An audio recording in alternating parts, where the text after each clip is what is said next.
Good morning, guys. I hope you are having the most amazing day ever. I am coming to talk about it again. I'm talking about insulin resistance. So if you are new to my channel, my name is Christina. I'm a naturopath, herbalist, and life coach, as well as somebody who's going on their own health journey with the carnivore diet. And so this morning, I like to watch TikTok, right? I'm on TikTok. I like to scroll through TikTok. And sometimes it's like just fun to kind of see what's happening in other people's lives, hear other people's stories and relate to them and so on. Well, this morning in my little scroll, one of the things that I came across was a little video that somebody had done. And essentially she was making some claims which are not necessarily completely incorrect, right? They're not necessarily completely incorrect. But basically she was saying that she knows one thing that's actually going to help with insulin resistance, diabetes, weight loss, cancer, and a couple of other things I think she mentioned. I can't quite remember all of them off the top of my head. But basically she was saying fasting. And I was listening to what she was actually saying. And so basically she was saying fasting fixes all of these things. And I was really challenged when I watched it, simply because she's not completely wrong. She's not completely wrong in the sense that if you are fasting, you may be able to achieve those results. But unfortunately, it's actually not the case for everyone. And this is where, so for example, one of the spaces that we tend to fall in from the natural health perspective is the data and the research. And the part of the reason that the data and the research is a problem is because there's lots of variables. So for example, if I've got 10 people and I'm giving them the exact same herbs, they're not actually going to get the exact same results off those exact same herbs, because they're different people with different imbalances and different constitutions. And they also have different life factors. So they might all be eating different diets. They might all be exercising at different rates. They might all have different metabolic rates, etc., etc. Like there's loads of different variables when it comes to the data. And so therefore it's hard to get a definitive answer on some of these things because of so many variables. So for example, do cherries do X, Y, and Z? Well, for some people, probably yes. If you don't need that, probably not. And that's one of the challenges when it comes to actually looking at data, looking at science, looking at all of those types of things as to what's actually going to create some of the results. And especially from that alternative health perspective is like, for me as a practitioner, I'm not working with 100 patients doing the exact same thing. If I've got 100 patients, I'm doing 100 different things for each of those patients. So they've all got their own, even if they're all following the exact same dietary sort of protocol, which might be the GAPS diet or might be carnivore or might be keto, they're all going to have variations. They're all going to have slightly different things that I might supplement with for a period of time to actually help them through their specific and personalized depletions and issues that they specifically have versus somebody else specifically has. And so there's a lot of change, and there's not a lot of consistency in the sense of it being exactly the same. The consistency is the themes are similar, where we've got, we've got to reset the metabolic system, we've got to do this, we've got to do that.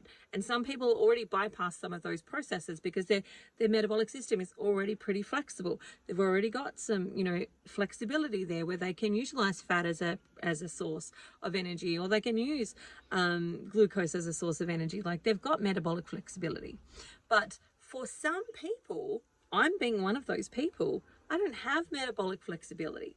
So I probably did when I was a little kid, but as I was raised and grew up and went through a lifetime of kind of like sugar addiction, etc., my metabolic flexibility is pretty in the tank because I have insulin resistance. So, my insulin is actually higher than what it should be.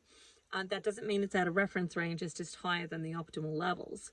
And so for me and somebody like me, fasting isn't actually going to, and by fasting in this perspective, I'm talking about water fasting. So a water fast is not actually going to be able to achieve those benefits for me, because my body, and it's almost there, by the way, guys, just as a side note, it's not completely there, but it is actually almost there. But, you know, talking 3 months ago, my body was definitely not there. Where having a water fast, my body doesn't go into the state of autophagy. And it's the same for so many people that I work with, that their body is not going into the state of autophagy. And that autophagy is basically eat thyself. That's what essentially it means, is that your body's going through looking at all of the excess waste products, and it's eating that to actually make the new things that it needs to make within the body and do the cellular repair and so on. So it's cleaning and repairing when it's in a state of autophagy.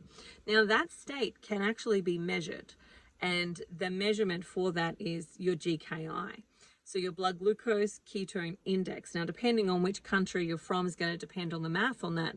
But if you're in a country where you're using metric, so the UK, for example, Australia, for example, then it's going to be your blood glucose divided by your ketones, and that's going to give you your index number. If you're in a place like the US, then you're going to actually use blood glucose divided by 18, and then divide that by your ketones, and that will give you your GKI number.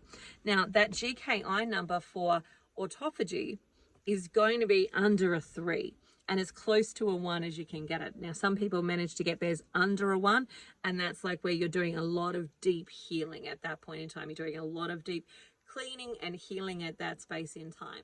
But under a 3, you're still going to be getting the benefits of autophagy.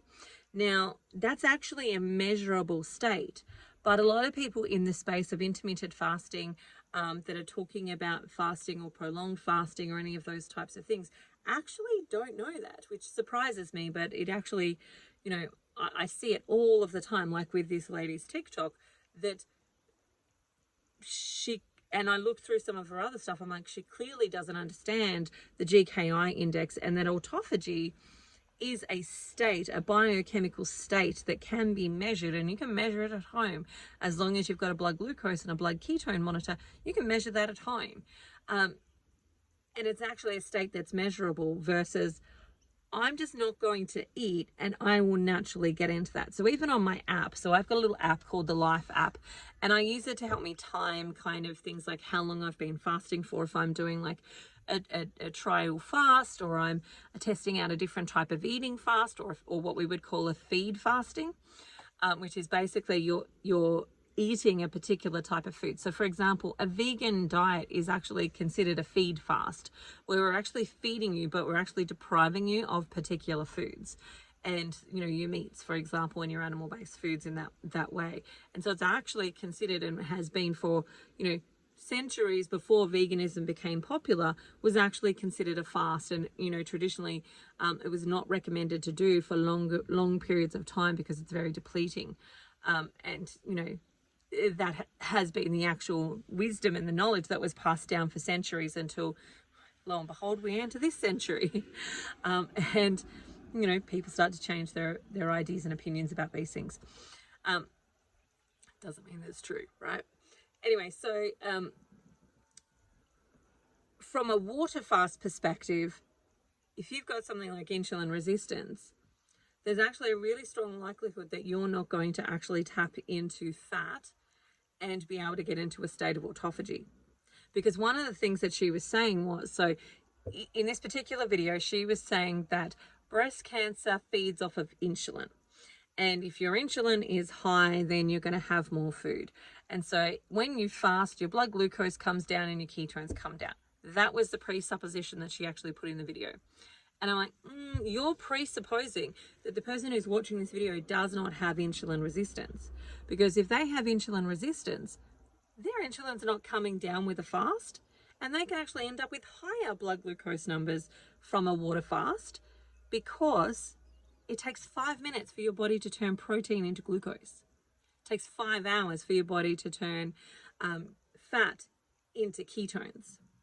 And so from that perspective, if your insulin is high and it is not responsive because you've got hyperinsulinemia or you're too high insulin, then just by stopping and dropping your glucose or your carbohydrates does not bring your insulin down.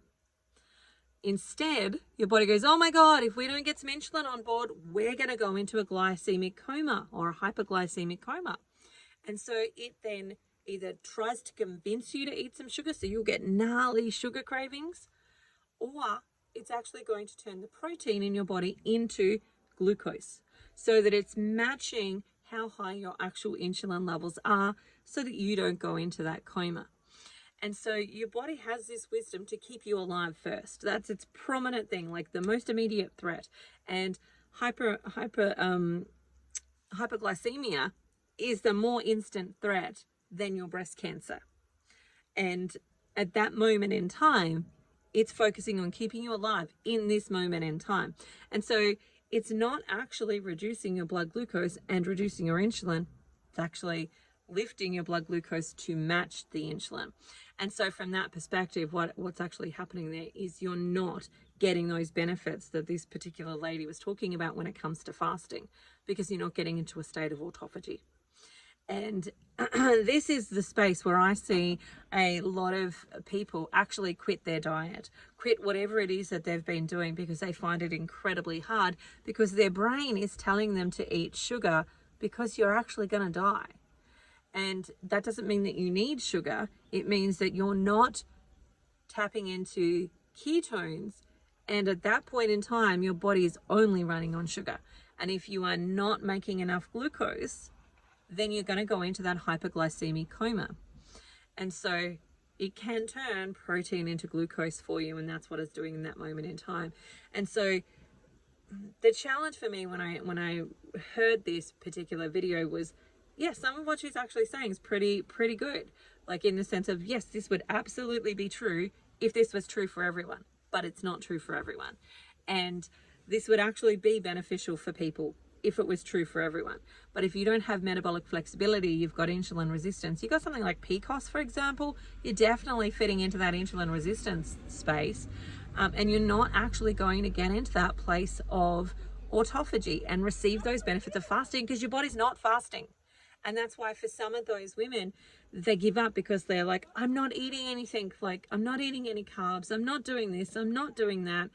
And it's not working. Or, for example, they've been really strict carnivore for a period of time, and then they eat some birthday cake, or they go out and they do something that they know they shouldn't be doing because it's not good for their health. And then the next day their blood glucose is lower. And they're like, hang on, what's going on here?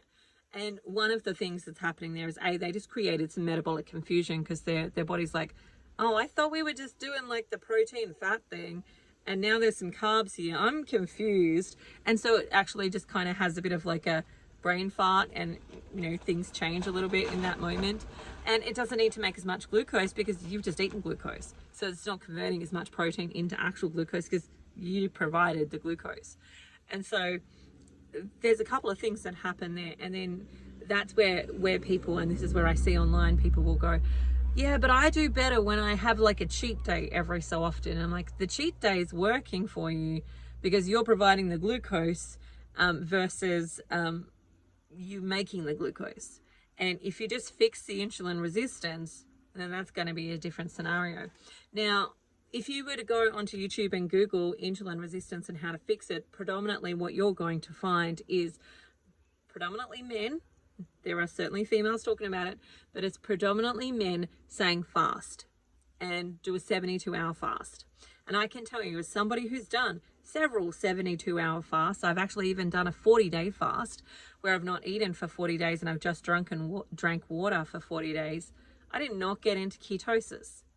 I barely lost weight not eating for 40 days because I'm an endomorph, and my body just turned protein into actual glucose. So I was feeding my own body off of myself by making my own glucose. And that's what's happening for a lot of people who have got insulin resistance, is they just feed their own body off their own glucose that they're making with their protein in their body, or the protein that they might be actually eating. And so the way to resolve that is generally what I do in the Quest. So the Quest is a 12-week program that I run. And basically we do a series of different types of eating fasts, or fed fasting, where we eat very specifically. So you might also refer to them as eating challenges. And so we do specific eating challenges, let's say. And we test your GKI throughout the process of those challenges to see what's actually for you going to work, because it's not the same. And I can tell you now, having taken, you know, nearly 50, 60 people through that process, it's not the same for everyone. It is actually different for everyone. And it's often surprising to me. Now, there are sometimes some common themes. So for example, if you are somebody who is light, you're trim, you're going to actually have to eat a lot more fat. If you are somebody who's overweight, you might find that the sardine fast is really beneficial.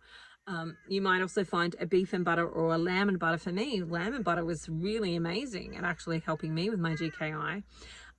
Sardines have also been really amazing for me. A butter fast is also really amazing for me. A fat fast is good as well. And so just trying different eating challenges or different eating or fed fasting is actually one of the ways to get yourself out of insulin resistance, because your goal is to get into that state of autophagy, which is that measurable, biochemical measurable state with the GKI, blood glucose, blood ketones, making that index number. And as you get your ketones up, your insulin actually starts to turn down. And then your body doesn't need to make as much glucose as it has previously been doing. And the more you do that, just like anything that you're trying to get better at, the more you do it, the more flexible your body actually becomes, the more sensitive it actually becomes, and the insulin resistance starts to dispensate. And at that point, when you're starting to get ketones very consistently without even needing to think about it, then that's the space where your body is actually ready for you to start doing things like water fasting or broth fasting or liquid fasting to actually, you know, get more weight off, if that's your actual goal, is to lose more weight. Your body's actually ready to be able to start doing that. But prior to that, you're not actually going to get the results, and you're probably going to really struggle through the whole thing, because you are doing the opposite of what your body actually needs at that moment in time. You often need to eat your way out of these things versus starving your way out of these things. And so that for me is the space of I think I'm probably going to be talking about this for the rest of my life, simply because I don't hear enough people talking about it. And it's a challenge that I see for a lot of women and a lot of individuals who are trying to lose weight, that have done all the programs that are out there, but eventually reach that place where they stall and they give up because it's not working, and they are fighting the sugar cravings that are actually in their head, because their body is requesting them to eat sugar so it can stop making the sugar. But if you just switch that flip, or flip the switch, brain fart, you just switch that flip. Oh my gosh, I'm not even going to try and say that again. You just try and turn that off by actually eating your way through it. Then it's a much simpler process. You're working with your biology instead of against it. And then you can actually get those results of autophagy. You actually don't need to starve yourself to receive the benefits of autophagy.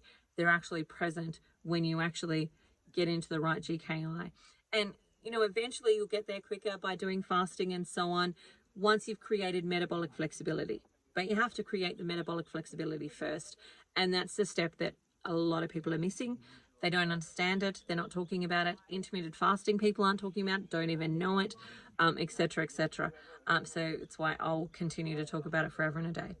Anyway, if you have any questions, let me know. If you want to hit me up to join the next round of the quest, let me know. I'm putting together a wait list at the moment, so the next round will potentially be in March, but if I had enough people on the wait list, I'll run another round maybe in January when we kick off the new year. But otherwise it'll be March. So you can message me and I'll put you on the wait list so you know when I open it. And if enough people join early, if you message me, let me know. Do you want it January, or like, are you happy to wait until March as well? Because that can be helpful too. All right, that's it for me today. I hope you have the most amazing day ever. Remember to like and subscribe, share, please. I would love to hit 1,000 subscribers. That is my goal at the moment. And I look forward to talking to you again soon. Bye for now. See you later.